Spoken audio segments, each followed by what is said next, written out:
como é que tu vais atrair jogadores? Acho indiferente. Eu não acho que é a entrada de dinheiro que perdes, é a atração de jogadores. Como é que tu vais, porque quem é que quer vir? É que depois de repente vais ter um clube que não está a jogar a Liga dos Campeões, que não está a jogar Liga Europa, ou que pode ter ido ao play-off da Liga Europa, torna-se muito mais difícil de ir buscar jogadores e de alimentar essa ideia de Anselmi. O André Vilas-Boas confirmou isso que estás a dizer. Aliás, que sabe que o Porto para o ano será um clube menos atrativo para os talentos que quer atrair. Sim, claro. Mas ainda não tinha perdido o terceiro lugar. Eu agora acho que o terceiro lugar está muito em causa. E se desiste já, então, mais complicado vai ficar. Eu deixa-me reformular porque eu não estava a falar bem.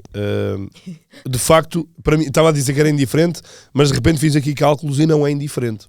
Porque se o Porto fica em terceiro, vai direto para a fase... Certo. Imaginando que o Sporting ganha ao Rio Ave e o Benfica ganha ao Tirsense, o Porto vai direto para a fase de grupos. Certo. Ou seja, só entra em competição em setembro, no final de setembro. Se o Porto fica no quarto lugar, vai ter que ir jogar os play-offs no início de agosto, as pré-eliminatórias, sendo que vem no Mundial de Clubes em julho. Certo. Portanto, o Porto não vai ter descanso, não vai haver férias. Haverá dúvida, o Mundial de Clubes vai fazer parte da pré-época da próxima época, ou é o fechar desta época em termos de futebol? É o fechar desta época. É o fechar porque é julho. Para todos os efeitos é o fechar, pois, porque há seleções... Mas vais ter um mercado específico para as equipas do Mundial. O que é que o Porto vai fazer aí? Não podes inscrever muitos jogadores, só tens uma limitação, acho eu, de inscrições de jogadores para o Mundial, novos. Mas o Porto vai aproveitar aí para fazer já contratações a pensar na próxima época. É isso que eu estou também a Há aqui uma gestão importante. A bolsa financeira para conseguires isso. Não, financeiramente o Porto fez um novo empréstimo. Nisso o Porto melhorou, eu segundo sei o Presidente. Melhorou, mas ele vai ter encargos na mesma. Ele vai ter de responder a esses quase adiamentos desses empréstimos que claro. Quer fazer. Não, uma época, e o Braga este ano sofreu imenso disso, uma época preparada para atacar um play-off de ligas de competições europeias, é uma época que começa completamente torta, não é? Porque tu vais atacar reforços os que dá, não é os que queres, é os que dá para ir. Financeiramente, há um ponto de interrogação gigante em cima da época que é: consegues apurar-te, não consegues pagar os reforços, não consegues, se te apurares consegues ir buscar novos jogadores melhores, se não te apurares se calhar tens que dispensar em vez de contratar.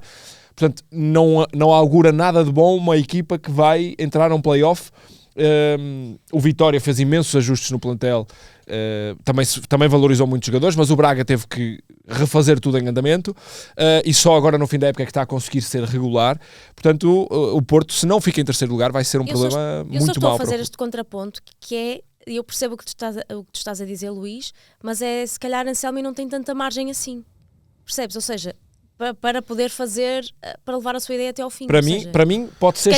Por isso é que eu estou a dizer. Por isso é que eu estou a dizer. Ele vai querer assim, ele vai ter arcabouço em termos financeiros, em termos de os jogadores que já tem no plantel para ir para a próxima época mantendo este 3-4-3 ou não? É que... Mas eu é que não estou a falar vai-me levantando dúvidas. Ontem estava a ouvir o meu amigo Costinha a falar na Sport TV de uma coisa muito relevante para mim e que tem a ver também, tem muito a ver com esta época, mas tem muito a ver com o que vai ser o Porto na próxima época. A identidade. A identidade. Quando os treinadores assumem equipas, têm sempre a preocupação, o Luís Castro já falou muitas vezes disto, e os treinadores que falam sobre isso têm uma ideia relevante, que é: tu, quando assumes uma equipa, tu procuras saber a identidade da equipa até pela forma de jogar, como é que é o Porto historicamente, não é? O Porto historicamente é uma equipa que tem grandes extremos, que tem médios criativos, que o jogo de laterais sempre foi o grande ponto forte do Porto, historicamente. Para mim o Porto é 4-3-3. 4-3-3. É 4-3-3. O Porto é 4-3-3. O Porto jogou uma vez na história em 3 centrais e foi campeão com o Adriense, mas nunca mais ninguém ousou replicar isso, porque o Porto... Não, às vezes havia 4-4-2, o Porto com o Taremi e Ivan Nilsson nos tempos mais recentes. Com 3 centrais... Não, isso 3 centrais não acontece. Não acontece. Que me lembro. E o adepto do Porto gosta do jogo flanqueado, o jogo do cruzamento, o criativo que vai à linha, o extremo e o lateral. O Quaresmas, os Luís Dias, os Brahimi, laterais e extremos para isso também. Alex Telles, Danilos, Paulo Ferreiras. E pontas de lança para Exato, isso. E pontas de lança para isso. Historicamente o Porto é isto. O Porto vai querer, depois de ver este acidente de percurso que está a ser jogar desta forma com este plantel, o Porto vai querer preparar a próxima época, que depois vai implicar a outra época, porque tu trazendo jogadores para um sistema de 3 centrais, vais fazer um contrato de 3 anos para 3, 4, 5 jogadores para jogar nesta estrutura e ficas agarrado a isso 3, 4 épocas. Se quiseres depois refazer tudo, vais ter prejuízos, prejuízos não só financeiro como também desportivo. O Porto vai querer comprometer o seu próximo ciclo de 3, 4 anos com os jogadores para um sistema que não é o sistema historicamente que o Porto melhor joga, que os adeptos mais estão habituados e que mais gostam de ver.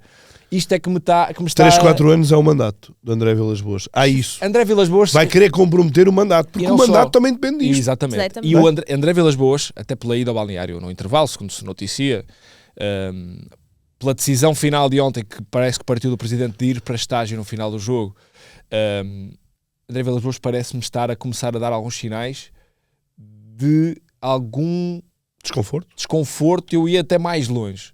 Não quero dizer desespero, mas ele começa a ver, quer dizer, ele faz a fórmula que ele imaginou que era correta. Começou a colocar o clube num caminho que ele acha que é o correto financeiramente e que me parece que está a dar resultados, mas desportivamente não é, quer dizer, se financeiramente é uma coisa científica, 2 mais 2 são 4, desportivamente 2 mais 2 não são 4. 2 mais 2 podem ser 4 se a bola entrar. Se a bola não entrar, se calhar são 5 ou são 2. E André Vilas-Boas parece-me que está a ter alguma dificuldade em controlar o incontrolável. E isso está a dar alguns sinais de... Isto não está a resultar. Quer dizer, já mudei de treinador. Já lhes dei todas as condições para as coisas mudarem. O clube está a caminhar para melhorar estruturalmente. E depois no campo eu não consigo ver resultados, o que é que eu vou fazer? Está a haver aqui algum sinal de desconforto e parece-me que o Porto vai preparar a próxima época em bases muito, muito, muito difíceis.